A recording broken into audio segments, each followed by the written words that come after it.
आलसी गधे की कहानी। एक गांव में नमक का व्यापारी रहता था। उसके पास एक गधा था। व्यापारी रोज अपने गोदाम से दुकान तक नमक ले जाने के लिए गधे का इस्तेमाल किया करता था। वह नमक को बोरी में भरकर गधे की पीठ पर लाद देता और उसके साथ साथ चलता हुआ दुकान तक आता था। व्यापारी का गधा आलसी प्रवृत्ति का था। काम से बचने के लिए वह नित्य नए उपाय सोचता रहता था। गोदाम से दुकान तक के रास्ते में एक नदी पड ढहती थी, जिस पर एक छोटा पुल बना हुआ है। एक दिन नदी पर बने पुल पर चलते समय अचानक गधे का पैर फिसला और वह नदी में जा गिरा। नदी के पानी से नमक की बोरी भीग गई। जब तक व्यापारी ने गधे को पानी से निकाला, तब तक बोरी में भरा बहुत सारा नमक घुल चुका था। गधा जब चलने लगा तो उसे बोरी का भार बहुत कम महसूस हुआ और वह खुश हो गया। उसने सोचा कि अपने ऊपर लदा बोझ हल्का करने का ये बहुत बढ़िया तरीका है। अगले दिन वह जानबूझकर नदी में गिर पड़ा था। नमक पानी में घुल जाने से बोरी का वजन फिर कम हो गया। उसके बाद से वह हर रोज ऐसा ही करने लगा। रोज रोज गधे की ये हरकत देखकर व्यापारी उसकी चालाकी समझ गया। उसने गधे को सबक सिखाने का फैसला कर लिया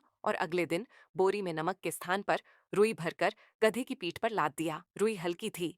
इसके बाद भी आलसी गधे ने सोचा कि क्यों ना रोज की तरह नदी के पानी में गिरकर इस वजन को और कम कर लिया जाए। इसीलिए वह जानबूझकर नदी में गिर पड़ा था। लेकिन इस बार बोरी में नमक नहीं बल्कि रुई थी। पानी में भीगकर रुई का वजन कई गुना बढ़ गया। गधा जब उठकर चलने को हुआ तो इतने भारी बोझ से उसका बुरा हाल हो गया। उस दिन के बाद से उसने कभी आलस न करने का निर्णय किया।